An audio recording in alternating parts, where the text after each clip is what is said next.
La victoria de Donald Trump sobre su contrincante política Kamala Harris marcó el inicio de una nueva etapa en el panorama político, económico y social de Estados Unidos. Con poco más de 100 días en el poder, las decisiones del presidente republicano han generado intensos debates, especialmente en torno a sus políticas migratorias y a lo que diversos medios internacionales han calificado como flagrantes violaciones a los derechos humanos. Las deportaciones masivas han incluido tanto a personas en situación migratoria regular como irregular, muchas de ellas catalogadas por Washington como amenazas o incluso terroristas. Entre los afectados se encuentran ciudadanos brasileños, colombianos, guatemaltecos y venezolanos. Especial preocupación ha causado el traslado forzoso de migrantes venezolanos al centro de confinamiento del terrorismo Secot en El Salvador y a la base militar de Guantánamo en Cuba. Uno de los casos más alarmantes es el secuestro de la niña venezolana Maykelis Espinosa por parte del Departamento de Seguridad Nacional estadounidense. Acciones que se enmarcan en la promesa de Trump de deportar a 1,5 millones de migrantes antes de finalizar 2025. Mientras las organizaciones de derechos humanos elevan su voz y las tensiones diplomáticas crecen, el futuro de millones de migrantes en Estados Unidos permanece en incertidumbre. Desde la campaña electoral de 2024, Donald Trump dejó claras sus intenciones en materia migratoria si regresaba a la Casa Blanca. Tras su victoria en noviembre, asumió el poder en una nación polarizada y con una crisis migratoria en ascenso, agravada por lo que críticos consideran una respuesta insuficiente del gobierno de Joe Biden. Entre 2021 y 2024, se registró un aumento significativo en los cruces irregulares en la frontera sur estadounidense, así como en el número de deportaciones. Frente a este escenario, la nueva administración republicana implementó medidas que han sido duramente cuestionadas por organismos internacionales y también por defensores de derechos humanos. Una de las primeras señales fue el colapso parcial del sistema CBP One, esta aplicación digital utilizada por los migrantes para agendar citas de asilo, lo que dejó a miles de personas en incertidumbre legal. A ello se suman restricciones a las protecciones migratorias dentro del país y un ambicioso plan de deportación masiva que, según expertos, ya afecta incluso a residentes con estatus legal, lo que tiene alarmada a la comunidad internacional, que observa con preocupación la dirección que ha tomado la política migratoria de Estados Unidos de América bajo el nuevo mandato de Trump.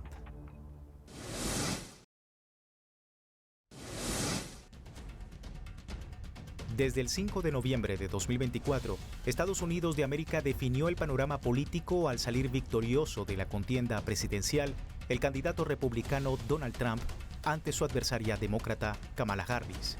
Con los resultados claros, la presidencia de Joe Biden tenía fijada la fecha de caducidad para el 20 de enero de 2025, culminando su gobierno con una evidente crisis migratoria, según reseñan medios internacionales. A pesar de las promesas de Biden en temas migratorios durante su campaña en 2019, muchas de ellas no se cumplieron, como el paquete legislativo Citizenship Act de 2021, que se dejó a un lado por la ayuda financiera destinada a la economía estadounidense en tiempos de la pandemia por la COVID-19, y el flujo migratorio aumentó mientras se desarrolló todo su mandato, sobre todo desde que se anunció la victoria de Trump en las elecciones, registrándose cifras alarmantes y preocupantes. Un informe del Instituto de Política Migratoria, publicado en diciembre de 2024, estimó que la administración de Joe Biden dejó ingresar a un aproximado de 5,8 millones de extranjeros que buscaban asilo u otros amparos migratorios. Esta cifra se desglosa en los casi 4,7 millones que llegaron a la frontera sur con México y fueron dejados en libertad condicional para presentar sus casos. Asimismo, los que realizaron el trámite por medio de la aplicación CBP One. Aproximadamente 500,000 migrantes de países como Venezuela, Haití, Cuba y Nicaragua que llegaron al país gracias a un permiso o parol especial, mientras 327,900 ingresaron por la frontera con Canadá. 214,800 ucranianos que llegaron al país gracias a un amparo humanitario y 75,000 extranjeros a través de un programa que favorecía a personas que ayudaron al gobierno estadounidense en Afganistán.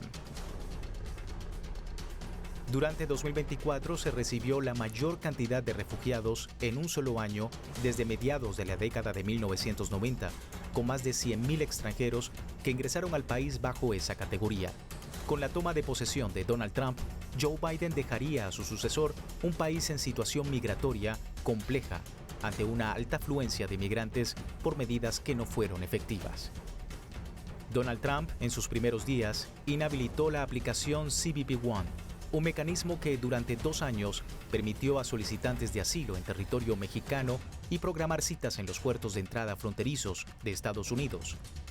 Con esta decisión, dejó a miles de migrantes en el limbo al no poder solicitar o continuar los trámites necesarios para ingresar al territorio legalmente. También arremetió contra su vecino México al declarar un estado de emergencia nacional en la frontera sur para utilizar fondos federales que serían luego destinados a la continuación del muro fronterizo entre ambos países, además de posibilitar el uso del Ejército y la Guardia Nacional en la referida zona de ser necesario. También se suma el detener todas las admisiones de refugiados a partir del 27 de enero, poner fin al TPS 2023 para venezolanos y restablecer la política de permanecer en México. El plan de deportaciones masivas de Trump, con matices imperialistas y considerado como el más grande en la historia de la nación, tomó forma a finales de enero último, cuando el mandatario firmó el 29 del citado mes una orden ejecutiva para ampliar la base naval de Guantánamo en Cuba y albergar allí, en sus instalaciones, a migrantes detenidos en suelo estadounidense desde el 4 de febrero. La administración de Trump alegó que la bahía cubana estaba reservada para lo peor de lo peor y que todo enviado a dichas instalaciones tienen vínculos con la extinta banda Tren de Aragua.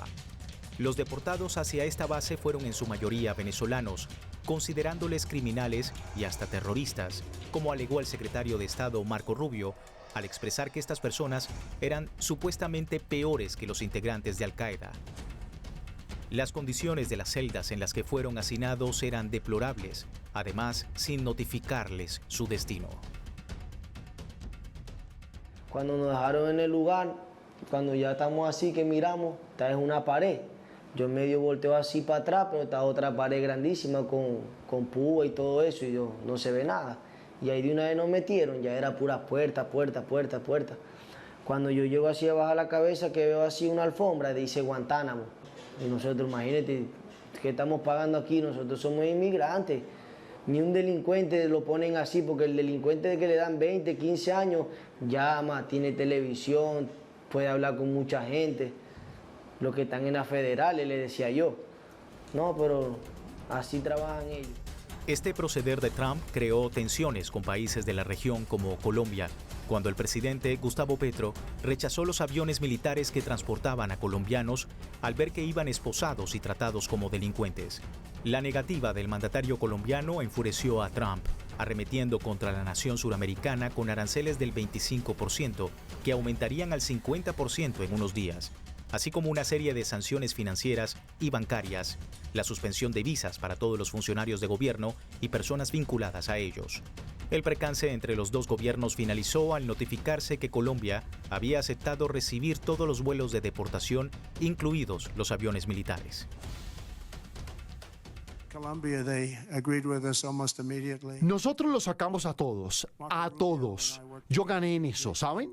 Algunas personas lo explicaron muy bien. Como ustedes saben, en Colombia aceptaron casi inmediatamente después de que me involucré, y Marco Rubio y yo trabajamos juntos. Él hizo un gran trabajo y realmente lo hicimos. Teníamos un gran grupo de personas, pero nos regañaron porque los teníamos encadenados en un avión, y él dijo que esa no es forma de tratar a las personas. Ahora, estos son asesinos, capos de la droga, miembros de pandillas, simplemente las personas más duras que jamás hayas conocido y visto. ¿Les gustaría ser piloto de ese avión? Tienen 2 pilotos allí y 300 personas sentadas en un avión. Cualquiera de ellos es un asesino, un capo de la droga, un narco, jefe de la mafia o un miembro de una pandilla. Y volar ese avión no va a terminar bien. No se puede criminalizar grupos, colectivos. La criminalización es individual. El que causa un delito se le juzga, pero no al grupo. Y como vieron ayer, dejamos en claro a cada país que van a recibir de vuelta a la gente que nos mandaron. A los criminales, a los inmigrantes ilegales que vienen de sus países, los van a recibir rápidamente y si no pagarán un precio económico muy alto. Vamos a instalar inmediatamente aranceles masivos, se les impondrán otras sanciones, pero los aranceles serán lo principal. La relación entre Colombia y Estados Unidos es fundamental. Aunque Estados Unidos define su política migratoria, ningún colombiano debe ser maltratado. No debe convertirse en un conflicto que afecte a miles de colombianos en Estados Unidos, ni a los lazos de comercio, inversión y cooperación, esenciales para nuestro desarrollo. Hacemos un llamado desde la Cámara Colomboamericana a que cualquier diferencia se resuelva por los canales diplomáticos adecuados. Esta tensión también la vivió Brasil a finales de enero al recibir un vuelo procedente de Estados Unidos donde 88 personas, incluidas familias, soportaron condiciones inaceptables y denigrantes, como así lo catalogó el gobierno brasileño. Las autoridades dijeron que en el avión donde fueron trasladados funcionó mal e hizo un aterrizaje de emergencia en la ciudad de Manaus, en la selva amazónica. Para inicios de febrero, Brasil siguió recibiendo a los deportados y denunció que venían esposados y tratados como criminales. Recebemos con mucha emoción, no fue fácil. Los recibimos con mucha emoción. No fue fácil recibirlos aquí porque estaban encadenados, estaban esposados, pero cuando bajaron del avión ya estaban totalmente libres. Ya vieron totalmente libres. La deportación masiva desde territorio estadounidense sigue en aumento conforme las autoridades del país continúan una verdadera cacería humana, afectando a miles de migrantes que se encuentran en Estados Unidos para contribuir con el país y encontrar el verdadero propósito del mal llamado sueño americano.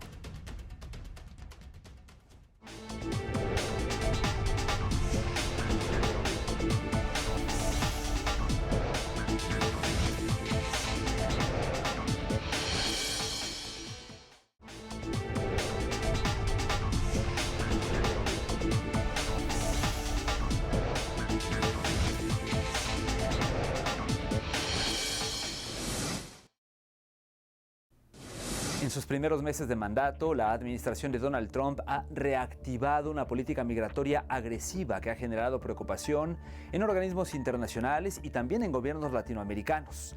Deportaciones masivas de colombianos y brasileños han sido justificadas por discursos oficiales que los vinculan con el crimen, sin pruebas claras, según denuncian organizaciones como Human Rights Watch. Casos como el traslado de venezolanos al SECOT, esta cárcel de máxima seguridad en El Salvador, o la detención de migrantes en ciudades como Houston o Miami, refuerzan lo que expertos califican como una estrategia de criminalización sin el debido proceso. Ante este escenario, países latinoamericanos han expresado su rechazo a lo que consideran una política de estigmatización sistemática. El gobierno estadounidense, por su parte, ha destinado más recursos y personal para cumplir su promesa: deportar a 1,5 millones de migrantes antes de que termine este año 2025. El asedio institucional estadounidense siguió en auge contra todo migrante en el país, a pesar de las denuncias de naciones y organizaciones internacionales en defensa de los derechos humanos ante esas acciones. En marzo de 2025 se desarrolló un suceso de impacto mundial donde más de 200 venezolanos fueron deportados y trasladados al Centro de Confinamiento del Terrorismo, por sus siglas SECOT, en El Salvador, invocando la Ley de Enemigos Extranjeros de 1798. Todos estos engañados, que volverían a Venezuela y terminando confinados en un centro penitenciario que, desde su creación, ha recibido diversas críticas que alegan violaciones de los derechos humanos dentro de las instalaciones. El gobierno bolivariano ha reiterado que los venezolanos secuestrados deben ser liberados y las acciones estadounidenses condenadas al criminalizar la migración venezolana. A su vez, Venezuela ha llevado a cabo gestiones para ayudar a sus connacionales secuestrados en El Salvador, como la invocación del habeas corpus, los llamados de atención a la Corte Suprema salvadoreña y el seguimiento de los casos para ayudar cuanto sea necesario. Organizaciones internacionales a favor de los derechos humanos declararon que la comunicación entre los juristas y los detenidos en el SECOT ha sido nula, dado que las autoridades salvadoreñas le han negado a los abogados ver a sus clientes y a los detenidos no se les ha permitido comunicarse con sus abogados ni familiares. Esto se dio a conocer por 10 familiares de migrantes que contactaron a estas organizaciones. El ente informó que un 40% de ese grupo, que representa 55% de los que fueron deportados al SECOT, tenía algún tipo de protección migratoria. Además, casi el 90% de estas personas no tenía antecedentes penales. Un informe presentado por la organización sin fines de lucro salvadoreña Cristosal mostró datos esclarecedores sobre lo que han vivido los migrantes detenidos, afirmando que en el 48% de los casos registrados se acusa a los detenidos de haber cometido un delito, pero la mayoría ha sido orientada a una supuesta participación con el extinto grupo criminal Tren de Aragua. De igual modo, solo un 13% de los casos reportan que la persona posee algún antecedente penal. Un 94% de las detenciones fueron ejecutadas por el Servicio de Control de Inmigración y Aduanas estadounidense, por sus siglas ICE. Igualmente, el 95% de las familias conocían el lugar donde estaban albergados sus seres queridos en Estados Unidos antes de la deportación y un 33% logró comunicarse con ellos mientras estaban detenidos en suelo estadounidense. Dichas cifras se respaldan con los testimonios de los familiares que tienen parientes secuestrados en el SECOT, como el caso de Merwil Gutiérrez, de 19 años, quien fue detenido mientras compraba alimentos cerca de su residencia y posteriormente enviado al centro penitenciario en El Salvador con la falsa excusa de ser retornados a Venezuela. Cuando a mi hijo lo montan en el carro, un policía lo saca del carro otra vez y le pregunta el nombre. Cuando le pregunta el nombre, mi hijo responde: no, mi nombre es Merwil. Ah, no, él no es el que estamos buscando. El policía lo iba a liberar, pero vino otro, porque usted sabe que entre los buenos están los malos. Vino otro y dijo, no, déjalo ahí. Es un maltrato lo que le están haciendo ahorita, de verdad. Es antihumano todo lo que están haciendo. Es una injusticia. Y de verdad que están jugando con vidas humanas, donde de verdad que ellos no llevaron un proceso. Necesito recuperar a mi hijo, para después, de verdad, si me lo regresan acá, de aquí me iría con él. Y si lo regresan a Venezuela, ya estando en Venezuela, ya yo agarraría mis maletas y me voy. Y ya hasta ahí llega el sueño americano. De los casos más recientes, resalta el de Maykelis Antonella Espinosa, una niña venezolana que también fue secuestrada por el Departamento de Seguridad Nacional de los Estados Unidos. Las autoridades venezolanas, como la presidenta del Instituto Autónomo del Consejo Nacional de Derechos de Niños, Niñas y Adolescentes, Anaí Arismendi, se reunió con representantes de UNICEF en Caracas para denunciar el secuestro. Estamos nuevamente denunciando una narrativa que se está utilizando para separar familias venezolanas y la necesidad de que se aplique el principio de reunificación familiar y la denuncia sobre las condiciones, además de forma ilegal y sin ningún tipo de defensa, en la cual está también secuestrado el padre de la niña. Hemos acordado el inicio de un trabajo conjunto en función 1 de lo que tiene que ver con el seguimiento y acompañamiento de la situación de la niña en Estados Unidos, de llevar adelante todas las iniciativas posibles para que la niña regrese con su familia, de trabajar conjunto en el marco de la gran misión Vuelta a la Patria para garantizar que todas las familias que vengan desde Estados Unidos vengan unidas. Creemos que hay toda la voluntad y la comprensión de la gravedad de este caso del secuestro de esta niña venezolana, y hay también todo el compromiso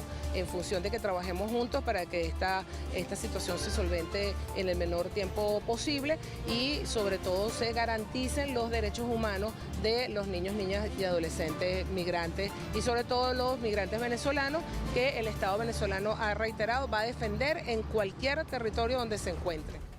A su vez, la Sala Constitucional Político-Administrativa y Electoral del Tribunal Supremo de Justicia de Venezuela emitió la sentencia número 129 correspondiente al expediente 25-196, en la que se decretó el retorno inmediato a la nación de Maykelis. La Internacional Antifascista, con sede en El Cairo, Egipto, publicó un comunicado donde muestra su apoyo a las medidas tomadas por Venezuela para recuperar a la infante y denunció a Estados Unidos por su trato hacia los migrantes. Instaron a la comunidad internacional a intervenir en el caso para generar presión contra la administración estadounidense. Luego de las exigencias del gobierno venezolano para la devolución de la niña Maykelis Antonella Espinosa, sana y salva, por parte de las autoridades estadounidenses, la menor regresó a Venezuela este 14 de mayo de 2025 a bordo del vuelo número 22 del plan Vuelta a la Patria, proveniente de Estados Unidos, con un grupo de 226 migrantes deportados. La niña había sido retenida por autoridades migratorias estadounidenses y posteriormente puesta bajo custodia de la Oficina de Reasentamiento de Refugiados, donde permaneció con varias familias de acogida. El retorno se concreta horas después de que el presidente Nicolás Maduro emitiera una crítica pública al alto comisionado de las Naciones Unidas para los Derechos Humanos, Volker Turk, a quien acusó de cómplice y cobarde por guardar silencio ante lo que calificó como el secuestro de la menor. Con este regreso, el gobierno venezolano asegura haber cumplido la promesa de devolver a Maykelis a su madre y familiares, quienes, según denunció el mandatario, fueron injustamente criminalizados por la administración de Donald Trump. Tengo que agradecer en justicia al embajador Rich Grenell, enviado especial del presidente Donald Trump, por sus gestiones, y con el embajador Rich Grenell agradecer al presidente Donald Trump también que se haya consumado este acto de justicia humano, profundamente humano. Y espero que muy pronto podamos también rescatar al padre de Maykelis y a los 253 venezolanos que están en El Salvador. Las acciones del gobierno de Donald Trump han generado temor en toda la comunidad migrante que vive y trabaja en la nación estadounidense ante la posibilidad de ser detenidos y deportados, aunque tengan una larga estadía en territorio o en muchos casos estén pasando por trámites migratorios, cambiándose por completo la calidad de vida de cientos de latinos en el país norteamericano. No es como antes. Yo en los 37 años que tengo aquí nunca había vivido una situación como ahora. Jamás. Todos los cambios de gobierno, nunca se había visto esto, de tanta discriminación hacia el inmigrante. Es una agonía que se está viviendo ahorita, hasta que nos lleguen los papeles ya están en proceso, ya en un mes ya no deben estar los papeles aquí a toditos nosotros en nombre de Dios. Y ya con eso ya uno puede como un poco más de desahogo, que puede salir a buscar trabajo y tener trabajo y hacer todas sus cosas del día a día. Tengo amigos que han mandado su dinero a México, por ejemplo, que han mandado sus cuentas, todo eso, porque tienen miedo de deportar y que se quede aquí todo, que se quede su dinero en el banco y no lo puedan recuperar. La figura de Donald Trump sigue generando inestabilidad en Estados Unidos y en la región, impulsando políticas migratorias agresivas que apuntan a deportaciones masivas, afectando potencialmente a millones de personas, según el Migration Policy Institute. A esto se suman propuestas controvertidas como la reapertura de la prisión de Alcatraz y una retórica cada vez más autoritaria. En tanto, sus adeptos guardan silencio, crece la preocupación por el rumbo errático del mandatario. En un clima de incertidumbre, la pregunta clave es: ¿cuánto más puede tensarse el equilibrio político sin romperse?